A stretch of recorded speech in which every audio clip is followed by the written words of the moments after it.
The photos appeared Friday night. By Saturday evening, they were gone. In the digital age, even government websites now practice the art of selective memory, and we all watched it happen in real time. I need you to sit with that for a second. Not just what happened, but what it means. Because this isn't about Jeffrey Epstein anymore, not really. The man's been dead for over 6 years. This is about something far more dangerous to a functioning democracy, the moment when transparency becomes theater, when laws designed to protect the public turn into props in a carefully staged performance, and when both parties scream about accountability while the machinery of power quietly protects its own. Let me paint you the scene. It's Friday, December 19th, 2025. The Justice Department is legally required, not requested, not encouraged, but required by federal law to release all unclassified records related to Jeffrey Epstein's crimes and connections. This law passed with near unanimous bipartisan support. President Trump signed it himself last month. The clock ran out at midnight. And what did we get? Thousands of pages, sure, but at least 550 of them completely blacked out, not redacted in places, not edited for victim privacy, completely blacked out. Every single word on 550 pages covered by digital black boxes, as if the pages themselves were classified national secrets rather than evidence in one of the most high-profile sex trafficking cases in modern history. Here's what keeps me up at night. The law explicitly states that no record shall be withheld or redacted on the basis of embarrassment, reputational harm, or political sensitivity. To read that again, the lawmakers who wrote this weren't naive. They knew exactly what they were doing. They were trying to prevent precisely what ended up happening, powerful people using process and procedure to bury evidence that might implicate other powerful people. And yet, despite that crystal clear language, despite the legal deadline, despite the bipartisan fury that's erupted since Friday night, here we are. The Department of Justice, under Attorney General Pam Bondi, simply decided the law didn't apply to them. Not today. Not in full. Maybe in a couple weeks, they said. Maybe. Deputy Attorney General Todd Blanche went on Fox News before the deadline and essentially told America, yeah, we're not going to comply. He framed it as protecting victims, which sounds noble until you remember they had 30 days to do exactly that. They had 30 days to review, redact appropriately, and release. The FBI started this process back in March, 9 months, and somehow with all that time, with all those resources, they still couldn't manage to follow the law they were legally bound to uphold. Does that sound like a department that wants transparency? Or does it sound like a department buying time to figure out which names to protect and which ones to throw under the bus? Because let's talk about what we did get in that Friday night dump. Photos. Lots of photos. And who's featured prominently? Bill Clinton in a hot tub with someone whose face is conveniently redacted, standing next to Epstein on planes at events. The images are grainy, old, clearly designed to create maximum scandal with minimum context. The White House, Trump's White House, immediately put out a statement patting themselves on the back for being the most transparent administration in history, while simultaneously suggesting these files prove Democrats are the real problem. Never mind that Trump himself had a well-documented friendship with Epstein for years.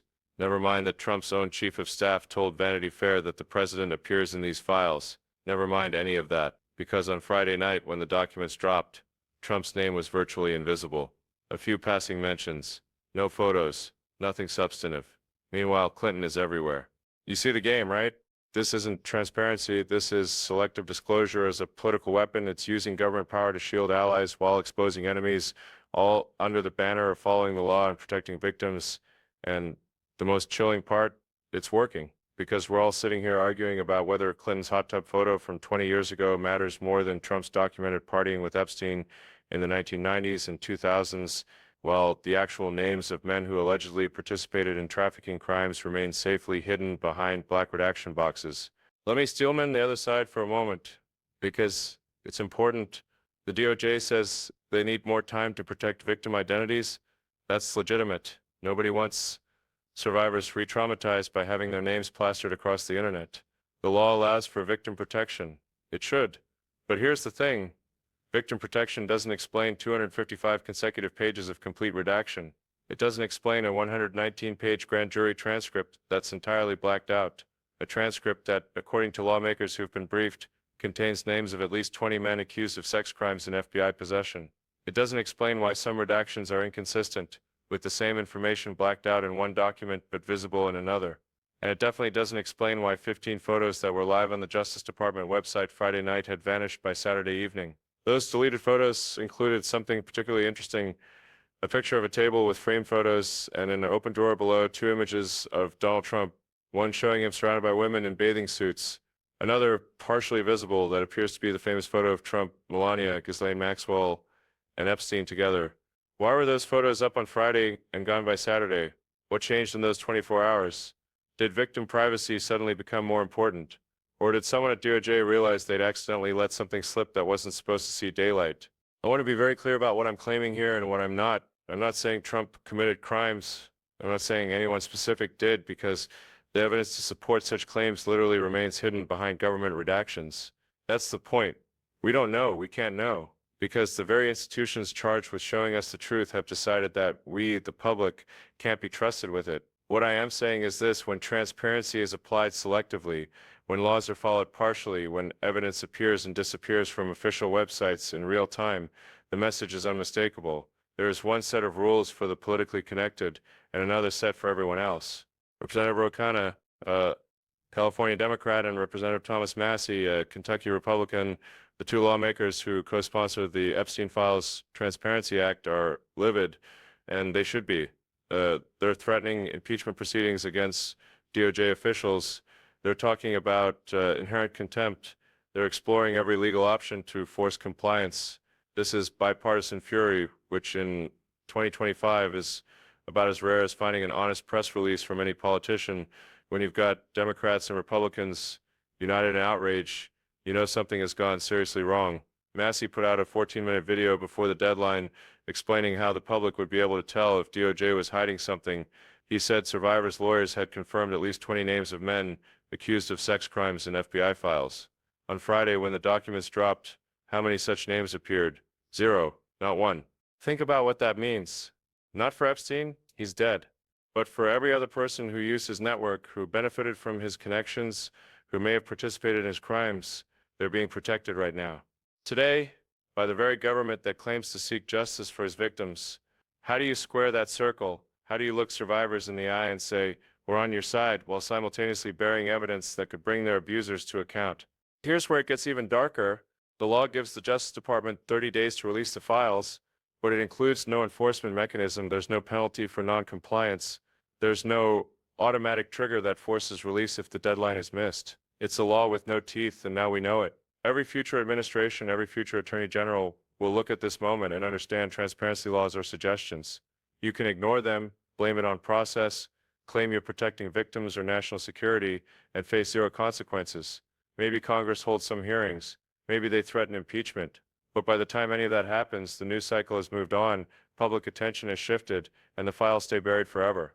Senator Chuck Schumer called the release a mountain of blacked out pages that violates both the spirit and letter of the law. He's right. But what's the remedy? What happens next? Because from where I'm sitting, it looks like absolutely nothing. The DOJ will release a few more documents in a couple weeks, probably with even more redactions. They'll claim they've complied. Congress will huff and puff, and the names of powerful men who allegedly committed or enabled sex crimes will remain hidden behind the impenetrable wall of government bureaucracy and selective transparency. Let's zoom out for a second. Why does any of this matter beyond the obvious moral obscenity of protecting predators? Because institutions are only as strong as the trust people place in them. When the Justice Department picks and chooses which laws to follow, when political considerations trump legal obligations, when transparency becomes a partisan weapon rather than a democratic principle, the entire system starts to crack. Not all at once, not dramatically, just slowly, steadily, one broken promise at a time. People stop believing that justice is blind. They start to understand deep in their bones that power protects power, that the rules are different for the connected class, and that no matter how much noise we make, no matter how many laws we pass, the outcome is always the same. The powerful skate. The rest of us watch. And that's when things get dangerous. Not because people storm the gates, but because they stop participating, they stop voting, they stop caring. They look at stories like this and think, of course they're covering it up. What else is new? Cynicism becomes the default setting. Trust evaporates. And in a democracy, once trust is gone, everything else follows. I've heard the counter-argument. These files are complicated. There's sensitive information. You can't just dump everything online without review. Fine, I accept that. But then, why did the DOJ have 9 months? Why did the law give them 30 days from signing? Why were they conducting reviews since March if they weren't prepared to release by the deadline? And more importantly, why does the selective disclosure pattern line up so perfectly with political interests? Trump appears minimally while his political opponents dominate the photo dumps. Is that coincidence? Or is that exactly what selective transparency looks like when it's being weaponized? Let me tell you what survivor Lisa Phillips said on CNN. She's in her 20s now, but she endured years of abuse from Epstein and his network. She said she believes the DOJ is protecting themselves, not the victims. She said they have information to start connecting dots, to deliver justice, but instead we just keep stalling. That's the voice that matters most in this entire mess, not the political point scoring, not the partisan blame game, but the people who actually suffered, who are actually trafficked, who actually deserve to see their abusers held accountable. They're watching their government prioritize optics over justice. They're watching powerful men stay hidden while the spotlight falls on the dead guy and a handful of political targets. How does that serve justice? How does that serve anyone except the people who have the most to lose from full transparency? Here's the thing that haunts me most about all of this. We live in an age where information is supposedly everywhere. We can track a package across the ocean in real time. We can stream live video from Mars. We can access billions of documents with a simple search. And yet, when it comes to government accountability, when it comes to making powerful people answer for their connections to a convicted sex trafficker, suddenly we're back in the dark ages. Suddenly everything is redacted for reasons. Suddenly the law doesn't matter. Suddenly transparency is too complicated, too sensitive, too dangerous for public consumption. Does anyone else find that convenient? Does anyone else notice that technology somehow makes everything more transparent except the one area where transparency matters most, holding the powerful accountable? The Epstein story has always been about more than one monster and his crimes. It's been about the ecosystem that enabled those crimes, the pilots who flew the planes, the assistants who scheduled the meetings, the financial institutions that moved the money, the lawyers who made problems disappear, the politicians who looked the other way, the media figures who killed stories, the law enforcement officials who cut sweetheart deals. This was never a one-man operation. It was a network, and networks require protection from the top. They require powerful people deciding that certain truths are too dangerous to expose, that certain names need to stay hidden, that certain files need to stay redacted indefinitely. What we saw on Friday wasn't incompetence, it was a choice, a deliberate decision to violate federal law in service of protecting that network. And the most terrifying part, they're not even hiding it anymore. Deputy Attorney General Blanche went on TV and basically said, yeah, we're not following the law today, maybe later, trust us. And what happened? Nothing. No immediate consequences. No emergency court orders. No constitutional crisis. Just a lot of angry tweets and strongly worded statements from lawmakers who, despite their fury, seem to have no actual power to force compliance. That's the real lesson here. Laws without enforcement are just suggestions. Transparency without teeth is just theater. And accountability that's selectively applied isn't accountability at all. It's a protection racket for the politically connected. So where does this leave us? With the uncomfortable truth that the Epstein files reveal far more through what they hide than what they show. Every redaction is a choice. Every deleted photo is a decision. Every missed deadline is a message. And that message is clear. You don't get to know. Not everything. Not the parts that matter most. Not the names that would actually shock you. Because those people are still here, still powerful, still protected by the very systems that claim to seek justice. I wish I had a neat solution to offer you. I wish I could tell you that public pressure will force the full release, that accountability is just around the corner, that the system will eventually self-correct. But I've watched this pattern too many times. Scandal breaks, outrage erupts, promises are made, then time passes, attention shifts, and quietly, without fanfare, the powerful close ranks and the files stay buried. The only thing we can do is refuse to forget, refuse to move on, refuse to accept that this is just how things work.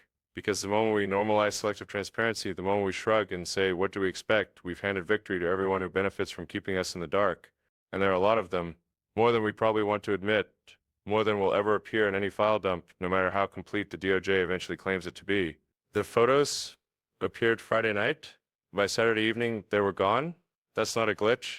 That's not an accident. That's the system working exactly as designed, protecting power, managing narrative, and ensuring that the full truth remains just out of reach, dangle like a carrot we'll never quite catch. And until we demand more than carefully curated transparency, until we insist that laws mean something even when they're inconvenient for the powerful, this pattern will repeat. Different scandal, different files, same outcome. The people at the top stay hidden, the rest of us get scraps, and justice remains a concept we talk about far more than we practice.